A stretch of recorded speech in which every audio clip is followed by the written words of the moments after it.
प्रिय विद्यार्थियों, मैं डॉक्टर प्रतिभा शुक्ला, सह आचार्य श्री रतनलाल कंवरलाल पाटनी राजकीय स्नातकोत्तर महाविद्यालय से एमए उत्तरार्ध के विद्यार्थियों के लिए प्राचीन भारतीय आर्य भाषाओं की चर्चा कर रही हूँ। पिछले वीडियो में प्राचीन भारतीय आर्य भाषाओं के अंतर्गत आने वाली वैदिक संस्कृत की चर्चा हमने विस्तार पूर्वक की थी। आज हम वैदिक संस्कृत के अंतर्गत या कहें प्राचीन भारतीय भाषाओं के अंतर्गत आने वाली जो दो भाषाएं हैं, वैदिक संस्कृत और संस्कृत, उसमें हम संस्कृत भाषा की चर्चा करेंगे। संस्कृत भाषा, जैसा कि हम जानते हैं, प्राचीन भारतीय आर्य भाषा जिसका समय 1500 ईसा पूर्व से 500 ईसा पूर्व तक माना गया है, उसके अंतर्गत आने वाली दूसरी भाषा का नाम है संस्कृत। इसी को लौकिक संस्कृत या क्लासिकल संस्कृत भी कहा जाता है।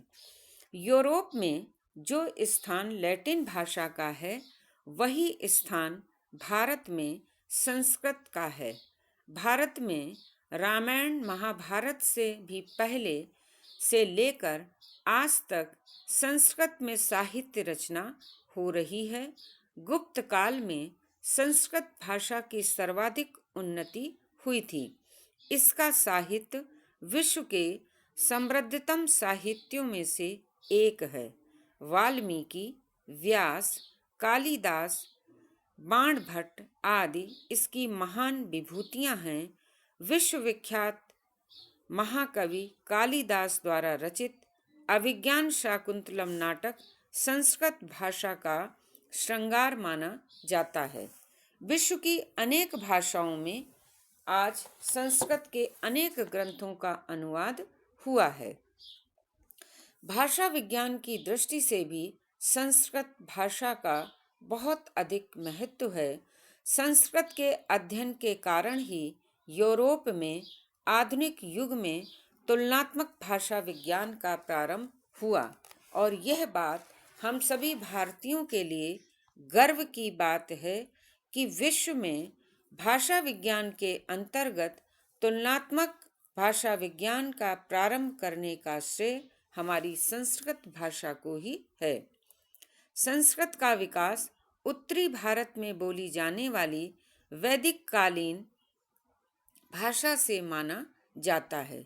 यद्यपि भारत के मध्य भाग तथा पूर्वी भाग की बोलचाल की भाषाओं का प्रभाव भी उस पर रहा होगा, लगभग 8वीं शताब्दी ईसा पूर्व में इसका प्रयोग साहित्य में होने लगा था।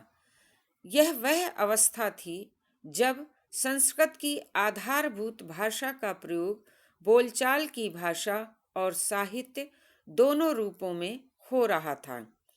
अनुमान किया जाता है कि लगभग ईसा पूर्व 5वीं शताब्दी या कुछ क्षेत्रों में उसके बाद तक संस्कृत की आधारभूत ये भाषा बोली जाती थी, और तब तक उत्तर भारत के कई अन्य ऐसी बोलियां भी जन्म ले चुकी थीं, जिनसे आगे चलकर अनेक प्राकृतों, अपभ्रंशों तथा आधुनिक भारतीय आर्य भाषाओं का विकास हुआ है।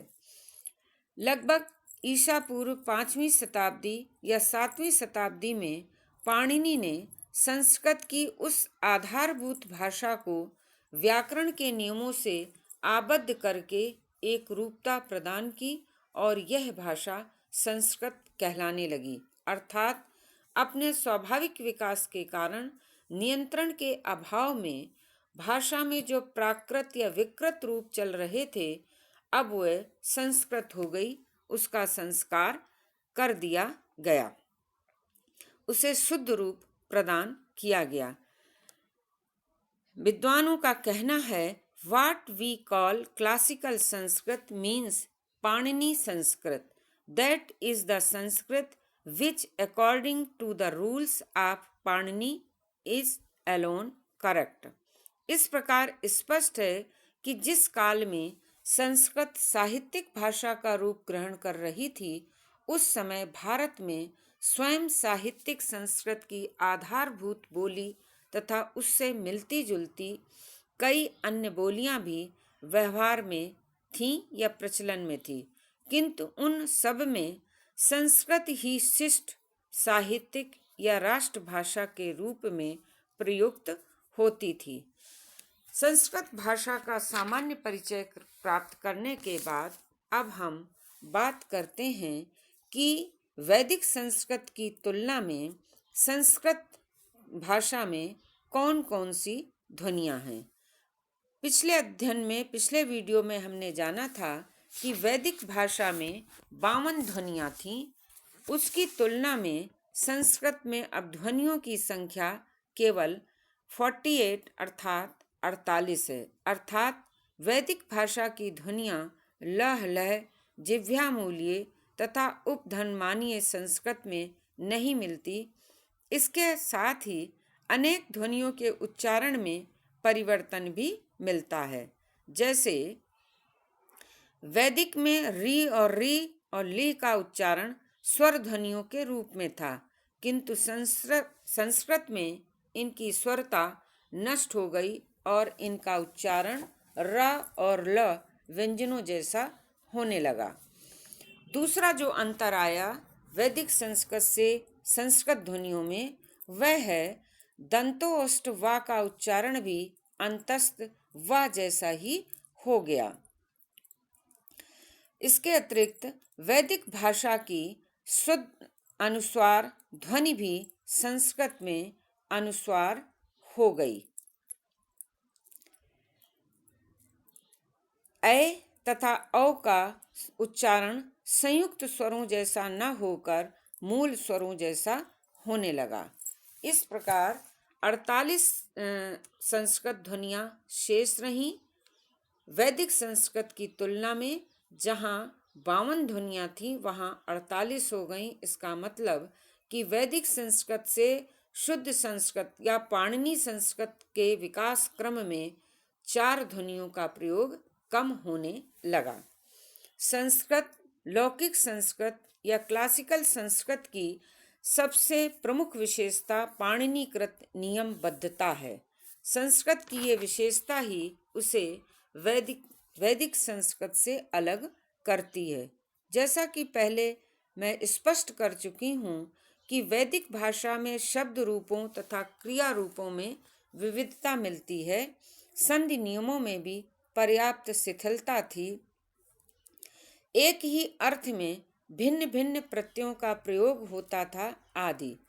इन सब के साथ ही वैदिक भाषा में अपवादों की संख्या भी बहुत अधिक है तथा भाषा में स्वच्छंदता की प्रवृत्ति दृष्टिगोचर होती है। इसके विपरीत संस्कृत या लौकिक संस्कृत बहुत ही नियमबद्ध और नियंत्रित भाषा है। इसकी विशेषताओं का उल्लेख हम इस प्रकार से कर सकते हैं। पहला, वैदिक भाषा में प्रयुक्त लह लह जिह्वामूली तथा उपधनमानीय ध्वनि संस्कृत ध्वनियों का लोप हो गया है। पाणिनीकृत नियमों के द्वारा उसमें शब्द रूपों तथा क्रिया रूपों में एक रूपता आ गई। अगला है लेट लकार का प्रयोग समाप्त हो गया। एक ही अर्थ में प्रयुक्त अनेक प्रत्ययों के स्थान पर केवल एक ही प्रत्यय का प्रयोग रूढ़ हो गया, जैसे तुमुन और कत्वा प्रत्यय इत्यादि। अनेक वैदिक शब्दों का प्रयोग बंद हो गया, जैसे दर्शत, दृशीक, रपस, अमूर, मूर, ऋदुदूर, अक्तु, अमीवा आदि। अनेक वैदिक शब्दों का प्रयोग संस्कृत से भिन्न अर्थों में होने लगा। जैसे एक शब्द था अराति, वैदिक अर्थ था शत्रुता, अब संस्कृत में इसे केवल शत्रु के रूप में प्रयुक्त किया जाने लगा। इसी तरह दूसरा शब्द है अरि, जिसका वैदिक संस्कृत में अर्थ था ईश्वर, धार्मिक और शत्रु। वहीं संस्कृत में अब केवल इसका अर्थ शत्रु रह गया। क्षिति का अर्थ था ग्रह, निवास स्थान बस्ती, मनुष्य आदि। अब केवल क्षिति का अर्थ पृथ्वी ही सीमित हो गया। इसी तरह एक शब्द और है वध, जिसका अर्थ था भयंकर शस्त्र। वहीं अब वध का अर्थ हत्या करना रह गया और संस्कृत भाषा से हिंदी में भी इन शब्दों का आज यही अर्थ लिया जाता है। सातवीं संस्कृत भाषा की विशेषता है संधि कार्य अनिवार्य सा हो गया। आठवां, स्वरों में लेह लुप्त सा हो गया। स्वरों का उद्दात, अनुद्दात और स्वरित उच्चारण समाप्त हो गया। 10वां, स्वर भक्ति अप्रचलित हो गई। इस प्रकार वैदिक भाषा की अपेक्षा संस्कृत भाषा अधिक नियमित एवं व्यवस्थित हो गई। वैदिक भाषा की अपेक्षा संस्कृत के स्वरूप में पर्याप्त परिवर्तन हो गया।